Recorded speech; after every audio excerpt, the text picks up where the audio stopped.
ہر انسان کی پہلی تخلیق اس وقت عمل میں آئی جب عالم ارواح میں اس کی روح پیدا کی گئی۔ عالم ارواح کی یہ زندگی پورے شعور کے ساتھ تھی، اس لیے تو وہاں تمام ارواح سے وہ عہد لیا گیا جس کا ذکر سورہ اعراف کی آیت 172 میں آیا ہے۔ اس عہد کے وقت حضرت آدم علیہ السلام کی روح سے لے کر دنیا کے آخری انسان کی روح تک تمام ارواح حاضر و موجود تھی۔ جمہور علماء کا قول ہے کہ دنیا میں اب تک جتنے اجسام پیدا ہو چکے ہیں یا قیامت تک جتنے پیدا ہوں گے وہ سب عالم ارواح میں جمع ہیں، اور دنیا میں جب کسی روح کا جسم پیدا ہوتا ہے تو وہ روح اس جسم میں بیچ دی جاتی ہے۔ چنانچہ ابتدائے خلقت میں اور روز ازل اللہ نے اپنی ربوبیت کا عہد اقرار کرنے کے لیے جب پوری کائنات انسانی کی روحوں کو چیونٹیوں کی صورت میں جمع کیا تو اس وقت وہاں جو روحیں آپس میں ایک دوسرے سے مانوس و متعارف ہوئیں اور جن روحوں کے درمیان صفات کی مناسبت اور موانست پیدا ہوئی، یا جو روحیں آپس میں نامانوس ہو چکی اور جن روحوں کے درمیان اختلاف و تفرقہ رہا، وہ دنیا میں بھی اپنے اجسام میں آنے کے بعد آپس میں ایک دوسرے کے ساتھ محبت و معانست، ایک دوسرے کی صفات سے مناسبت و مشابہت رکھتے ہیں۔ جیسے نیک اور اچھے لوگ وہ نیک اور اچھے لوگوں سے محبت اور تعلق رکھتے ہیں، اور جو لوگ فاسق و بدکار ہوتے ہیں وہ فاسقوں اور بدکاروں سے محبت اور تعلق رکھتے ہیں، یا جو لوگ اس دنیا میں آپس میں ایک دوسرے کے ساتھ اختلاف و عناد رکھتے ہیں۔ اس طرح سے روح کے درمیان جو روز ازل تعارف و تعلق پیدا ہو گیا تھا، اس کا ظہور دنیا میں الہام الہی کے سبب ہوتا ہے۔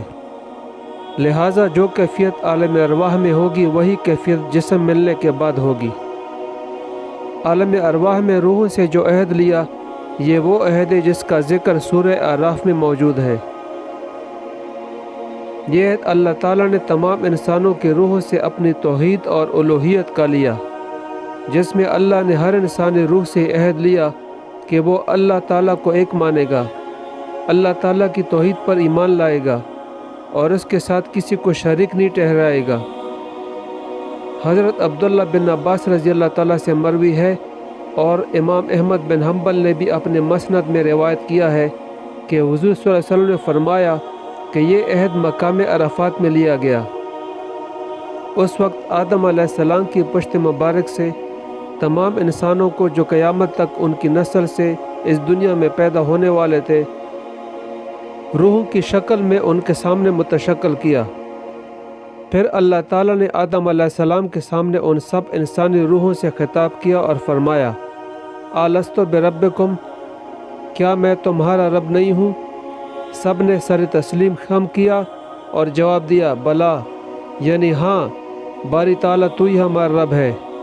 جب سب نے اللہ کی الوہیت، وحدانیت اور ربوبیت کا اقرار کر لیا تو قرآن فرماتا ہے، ہم گواہی دیتے ہیں تاکہ قیامت کے دن یہ نہ کہو کہ ہم اس عہد سے بے خبر تھے۔ جب تمام روحوں نے اقرار کر لیا تو حدیث میں آتا ہے کہ ملائکہ نے اس کے اوپر گواہی دی، اور تمام فرشتوں کو اللہ تعالیٰ نے گواہ بنایا۔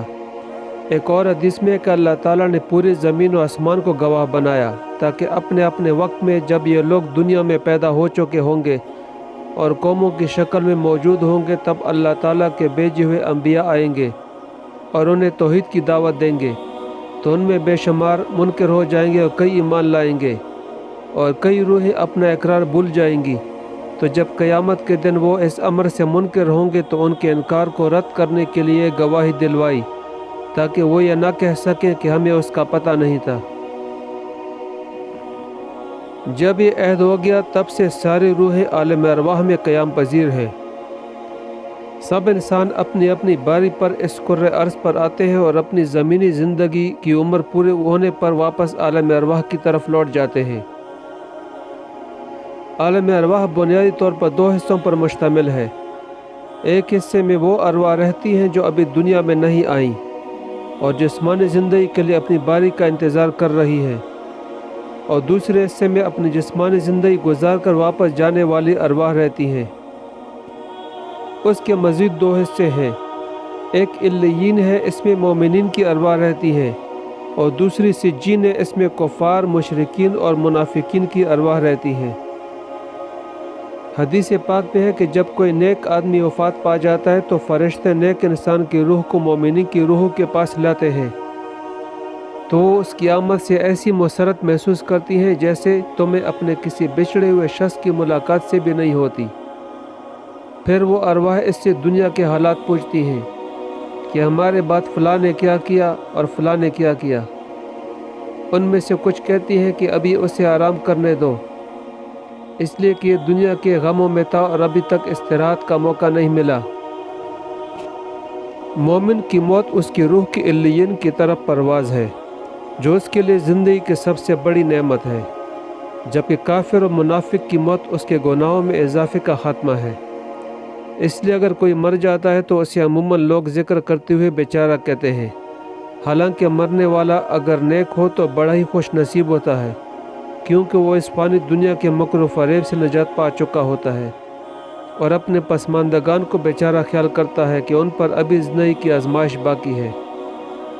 مرنے کے بعد بھی ہر روح کا ایک خاص تعلق اس جسم کے ساتھ کر دیا جاتا ہے، خواہ وہ جسم قبر میں ہو، دریا میں غرق ہو یا کسی درندے کے پیٹ میں ہو۔ الغرض جسم کے اجزاء جہاں جہاں ہوں گے، روح کا ایک خاص تعلق ان کے ساتھ قائم رہے گا، اور اسی خاص تعلق کا نام برزخی زندگی ہے۔ جس طرح سورج کی روشنی سے زمین کا ہر ذرہ چمکتا ہے، اسی طرح روح کے تعلق سے جسم کا ہر ذرہ زندگی سے منور ہو جاتا ہے۔ پھر قیامت کے دن جب ساری مخلوقات مر جائیں گی تو اسرافیل علیہ السلام کو اللہ تعالیٰ دوبارہ زندہ کریں گے اور وہ سور پھونکیں گے۔ اللہ تعالیٰ اسرافیل علیہ السلام کو حکم دے گا کہ وہ سور لے کر منہ سے لگا لے۔ پھر اللہ تعالیٰ تمام روحوں کو بلائے گا، مومنوں کی نورانی ارواح اور کفار کی ظلماتی ارواح آئیں گی، انہیں لے کر اللہ تعالیٰ سور میں ڈال دے گا۔ پھر اسرافیل علیہ السلام کو حکم دے گا کہ اب سور پھونک دو۔ چنانچہ اسرافیل علیہ السلام سور پھونکیں گے، جس سے ارواح اس طرح نکلیں گی جیسے شہد کی مکھیاں، تمام خلا ان سے بھر جائے گا۔ پھر رب تعالیٰ کا ارشاد ہوگا کہ مجھے اپنی عزت و جلال کی قسم ہے، ہر روح اپنے اپنے جسم میں چلی جائے۔ چنانچہ سب روحیں اپنے اپنے جسم میں نتنوں کے راستے چلی جائیں گی۔